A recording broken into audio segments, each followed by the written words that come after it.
everyone, I'm here today taking a look at the Jurassic World Ultimate Damage Tylosaurus from Mattel. Here's the packaging. When you get it, the tail isn't attached, so you just have to plug that in. I don't think you can pull it out. I mean, it seemed to go in there pretty tight. But, you know, it's like a water effect on the bottom of the box and just plain orange in the background. It's a shame they didn't have, like, a seaside view in the background of the sun setting over the ocean or something like that. But it's just kind of a plain orange, really, with a water effect along the bottom. And then picture of the dinosaur on the back. 3 levels of intensifying damage. There's the app code. This is a pretty big dinosaur. I mean, no, it's not technically a dinosaur, don't come at me. But, I mean, this is like T-Rex size. I was surprised. I don't know why. I just wasn't expecting it to be quite as big as it is. I'm going to go over the action feature first, because as soon as I start touching this thing, I'm going to end up setting it off. So I might as well show you that first. You've got a button on the back here that you press, and it makes the head go up and roar while the mouth is closed, which always bugs me. The mouth should open when it roars, not close. But press that button. Head goes up, mouth closes. You get the idea with that. Then there's another button on the side here you press. And that gives a roaring noise, and it activates these lights, these scars. And if you press it 3 times, it kind of should appear in different ways.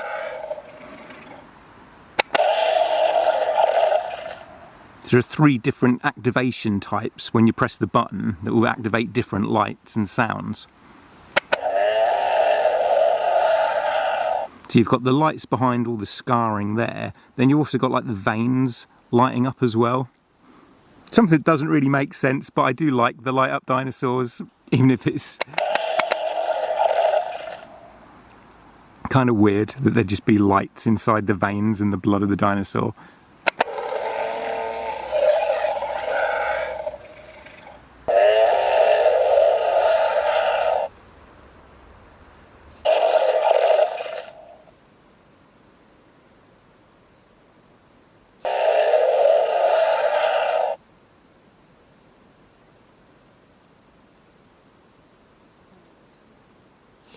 And there are some lights that show through on the other side as well.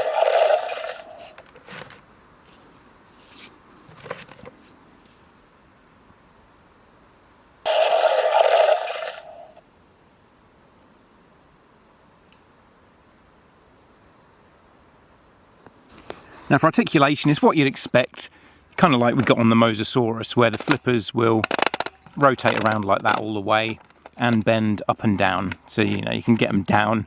So it's kind of standing on its tippy toes if you want, like that. You know, it goes up and around. It's pretty much all you'd want from them really anyway. And then the tail goes from side to side. It doesn't rotate or go up and down, and it's kind of positioned bending upwards. So you haven't really got...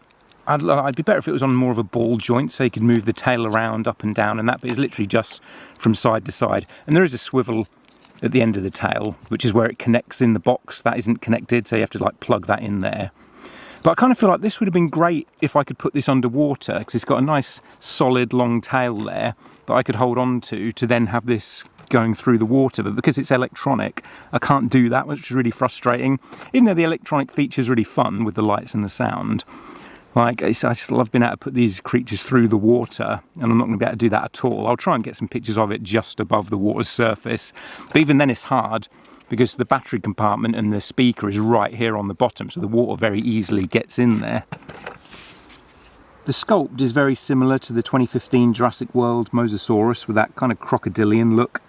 You know, you've got the scales going along the back there. It's pretty much just a slightly smaller Mosasaurus.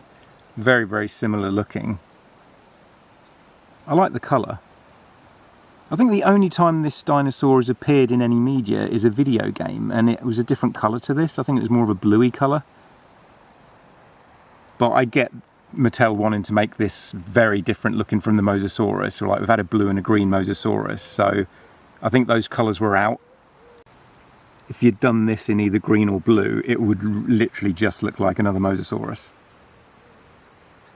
So it does give it a unique look, having the red, with like a creamy underbelly, black around the eye there. Then you've got some cream stripes going along the tail, and then black on the end of the fin. Even though it's not that unique looking, because it's very Mosasaurus-y, I still like it. And it's nice to have one that's this size, because it is a little bit of a different scale to the Mosasauruses we've had.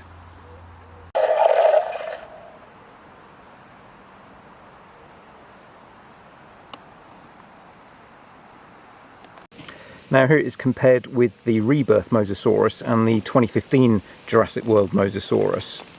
So you can see the size difference.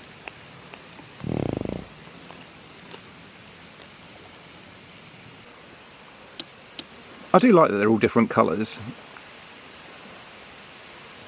It's a very, very, very similar design.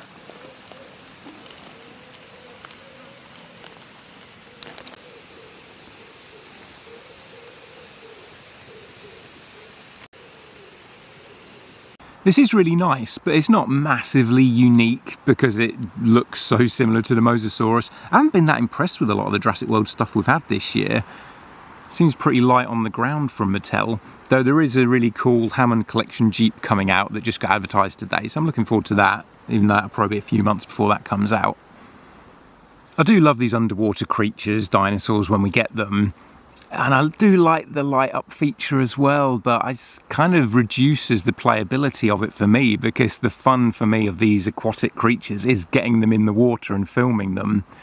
Which, I mean, I guess I could still do that, and to hell with the electronics, because, you know, I'm probably not going to use the electronics that much, but it just seems kind of a shame to ruin the electronics.